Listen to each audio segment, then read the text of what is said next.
What's going on, folks? We're at the 2018 DC Auto Show Media Day, and I'm sitting here next to one of my automotive idols, one of the best drivers of all time. This is Alex Roy right here, and Alex Roy is known for setting the world record for crossing the country in one of my favorite cars, an E39 BMW M5. So we talked a little bit about the BMW. It's in hibernation right now. What's kind of your plans with the BMW right now? You know, the car is still fully stickered as a German police car. Okay. So it's sitting in storage in Long Island City, New York.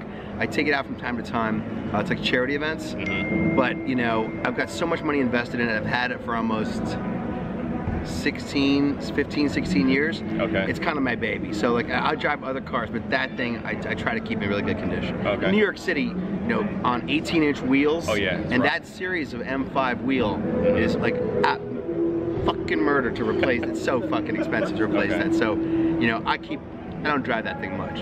All right, and so so for those who aren't really familiar with what you did in your book and all that stuff, so briefly explain to me exactly what is it that you're known for. So in after my father died and said he really wanted to do the Cannonball Run, and the Cannonball was this race in the 70s where these guys would drive from New York to LA as fast as they could, you know, to about just under 3,000 miles.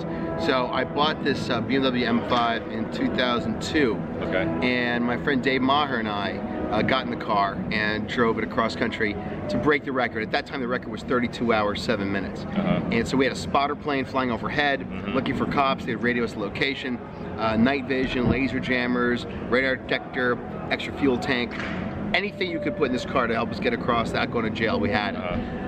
And after several failures and a breakdown and the loss of several fiancés and several friends, we did do it.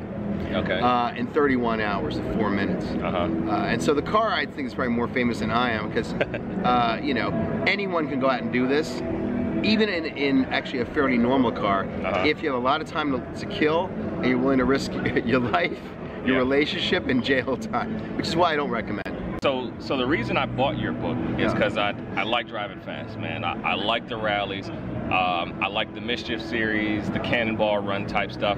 I wanted to do that, and so I bought your book because I wanted to know how it's done and how I can do it.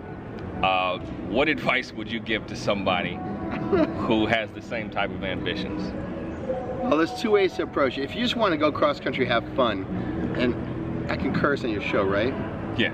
Okay, so if you want to go cross country, have fun, you don't need to spend money on these stupid rallies and shit. It costs, you know, tens of thousands of dollars. It's stupid. The parties are shit. It's like, it's shit.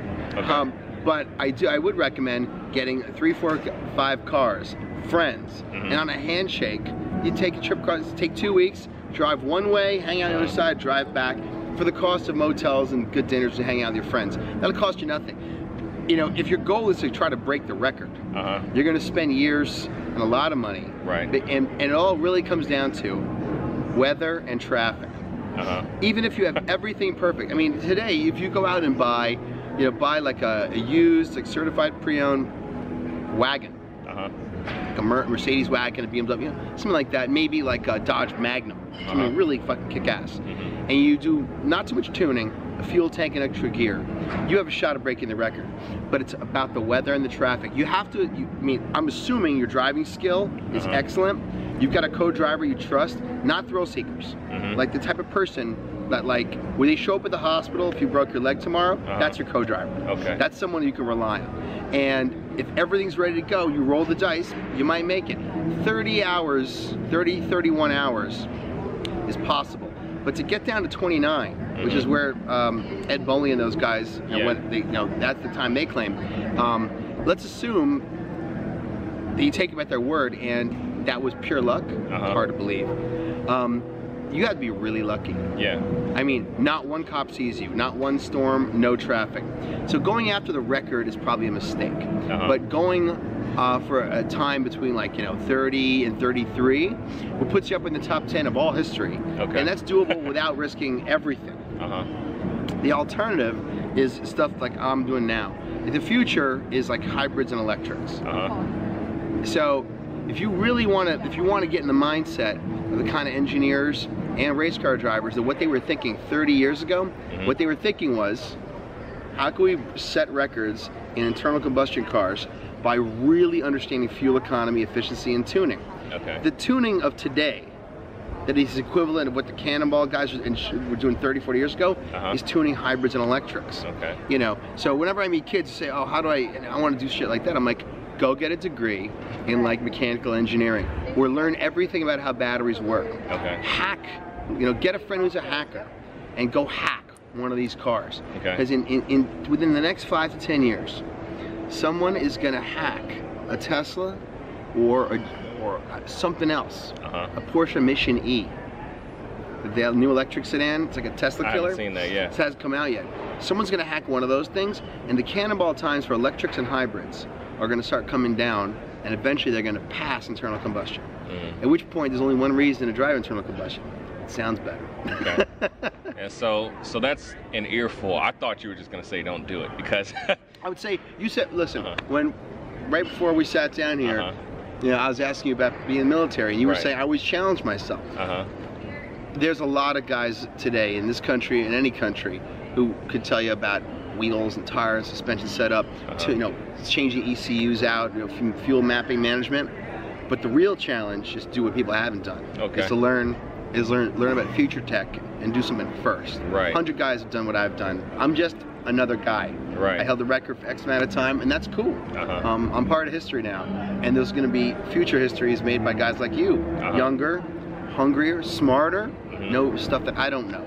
And that's actually makes my life better, because then I make new friends who teach me something. That's pretty cool. So on that note, do you have any kind of future projects that you think you might have in the works? I'm looking for a hacker. I'm looking for a mechanical engineer, a hacker, an expert in robotics, and somebody who owns a Tesla who'll let me take it apart.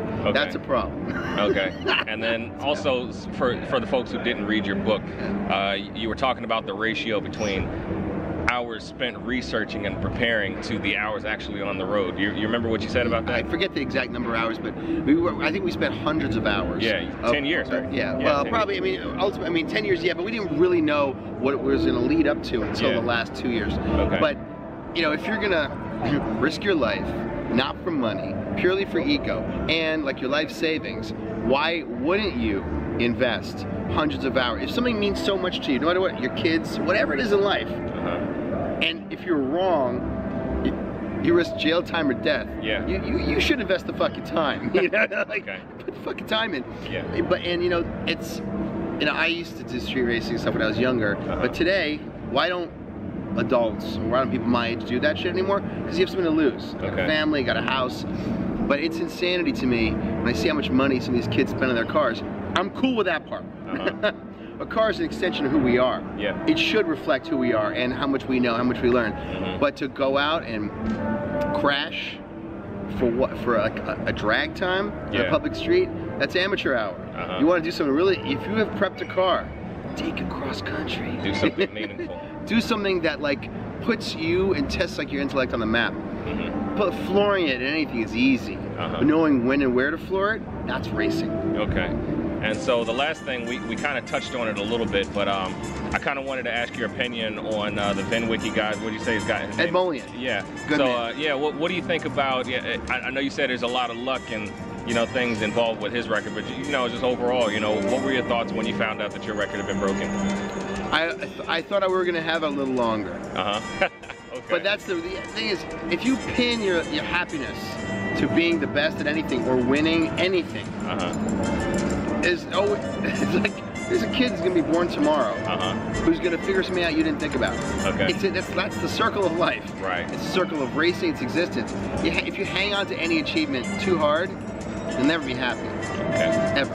It doesn't matter what it is. All right. Well, Alex, man, these are really good words. Like I said, you know, completely impromptu interview. I ran into this guy at the food table, and like I said, this is one of my idols right here as far as driving goes. I'm just a guy older than you. How old are you? I'm 31. Okay, so when I was 31, I was sitting there reading books. I'm like, holy shit, maybe I'll meet Brock Yates. He's my idol. And next thing you know, I'm getting in the car and doing it. So you see, we're all just people who like something, like the same thing. Well, thanks for sitting down with me. Nice to meet you, Stuart. And I hope you have fun in DC. All right. Folks, like you saw, that was Alex Roy, the fastest man alive. I apologize for the crazy camera angle. I'm working with a new camera here, and I'm not quite used to using it yet, and my arm was getting tired. But anyways, I hope you guys like that snippet. If you haven't read Alex's book, I definitely recommend it. You want to check that out because it's a really cool read. So thanks for checking out the video, folks, and we'll catch you next time.